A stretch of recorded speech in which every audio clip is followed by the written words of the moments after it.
আসসালামু আলাইকুম দর্শক, আপনাদেরকে একটা তথ্য দিই।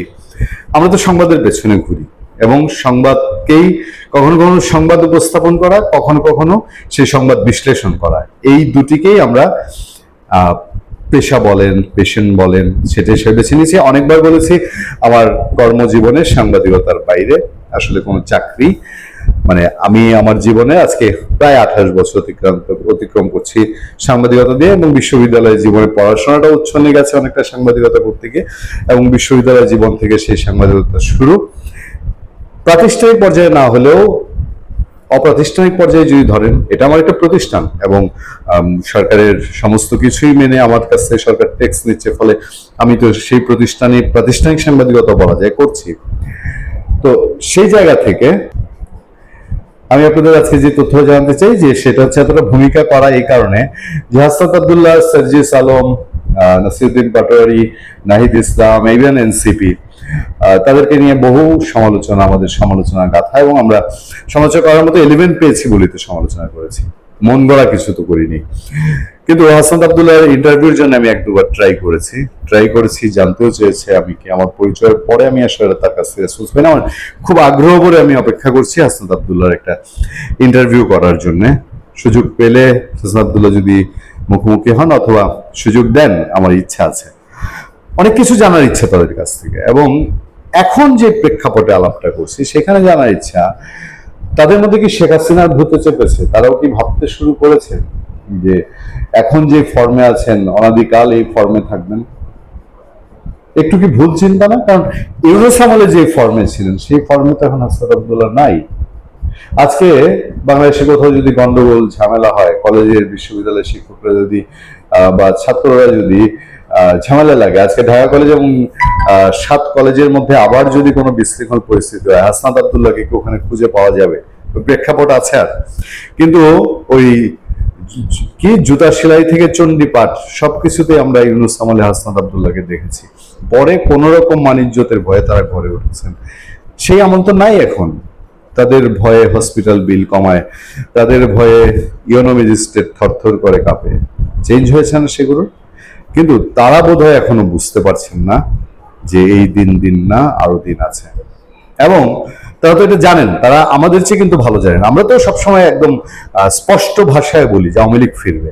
আওয়ামী লীগ ফিরবে মানে এটা এখন আগের ফরম্যাটের আওয়ামী লীগ না হলেও নতুন ফরম্যাটের, কিন্তু ওই স্পিরিটটা, 71-এর স্পিরিট, বঙ্গবন্ধু শেখ মুজিবুর রহমানের স্পিরিট, ওই স্পিরিটটা ফিরবে। এটা বাস্তবতা, এটা বিএনপি বোঝে, হাসনাত আব্দুল্লাহরাও বোঝেন।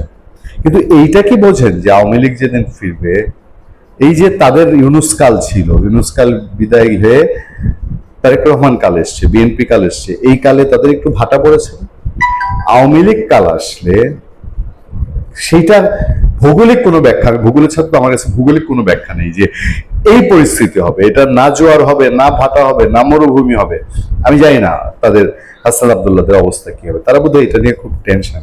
আচ্ছা, বিএনপি সংসদে ডক্টর ইউনূসের বিচিত্র 133 অধ্যাদেশ উত্থাপন করেছে। এর মধ্যে বেশ কিছু কিছু অধ্যাদেশ তারা বাতিল করতে চাইছে, আমি বিষয়ে কিছু স্টেপ নিয়েছে। হাসান আব্দুল্লাহ একটা জায়গায় খুব আক্ষেপ করে বলছেন যে এটুকুই বলার বাকি, আমাদের হাসিনা ব্যবস্থার সবকিছুই দরকার, শুধু হাসিনা ছাড়া। কি প্রসঙ্গে বলছেন একটু শুনেন।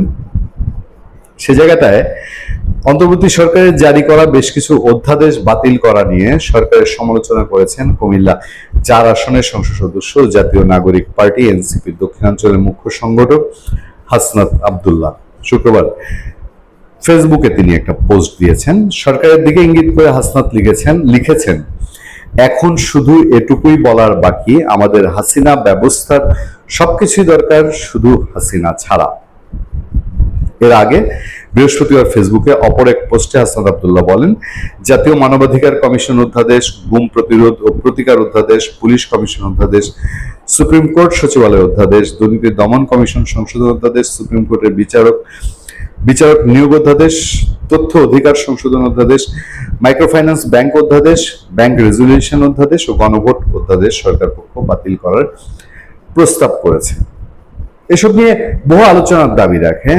বাংলাদেশের বাস্তবতায় বিএনপি জনগণের ম্যান্ডেট পাওয়া দল, তারা কেন বাতিল করেছে নিশ্চয়ই তাদের পক্ষে বক্তব্য আছে।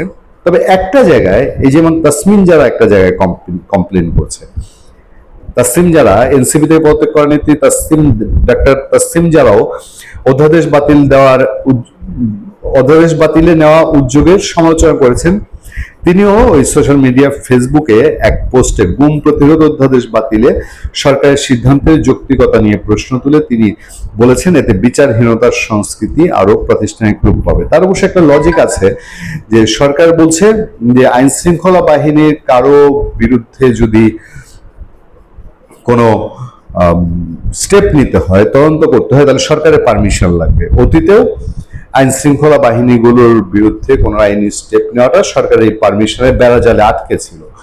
ফলে এইরকম যদি অনুমতি সিস্টেম থাকে তাহলে আইন শৃঙ্খলা বাহিনী গুম খুন যাই করুক সেই তদন্ত আসলে পক্ষপাত দুষ্ট হবে। তাসলিম যাওয়ার পয়েন্ট ঠিক আছে, কিন্তু হাসনাত আব্দুল্লাহ সবকিছুর মধ্যে এক চিমটি শেখ হাসিনা, 2 চিমটি ফেসিবাদ, 3 চিমটি ওই জুলাই, এসব মিশিয়ে যখন নানান কিছু ব্যাখ্যা করেন তখন যুক্তিতে খাটে না। কারণ সে ইতিমধ্যে খালেদা জিয়াকে ফাঁসিয়ে দেওয়ার চেষ্টা করেছে না? বিএনপি প্রয়াত চেয়ারপারসন এবং খালেদা জিয়া নাকি সংবিধান ছুঁড়ে ফেলার কথা বলেছেন, একটা মানে একদম জীবন্ত একটা ভিডিওকে সে বিকৃত করেছে। ফলে এই লোকগুলো তাদের অন্তরের ভেতরে যে শেখ হাসিনা ভীতি একটা কাজ করে, শেখ হাসিনা থরথর করে, কবে আসলো কবে আসলো, হাসিনা চলে আসলো কিনা, আওয়ামী লীগ চলে আসলো কিনা, আসবে জানে নির্ধারিত আসবে, কিন্তু এই ঢুকে গেল কিনা, ঘুম থেকে উঠেই দেখবে কিনা আওয়ামী লীগের নিষেধাজ্ঞা উঠে গেছে। সেই জন্যই যদি বলে, এজন্যই বোধহয় বলছে, এটুকুই বলার বাকি, আমাদের হাসিনা ব্যবস্থার সবকিছুই দরকার, শুধু হাসিনা ছাড়া। ধন্যবাদ সবাইকে, ভালো থাকবেন, সুস্থ থাকবেন। আপনাদের সাথে আমি আতিক রহমান, পূর্ণিয়া।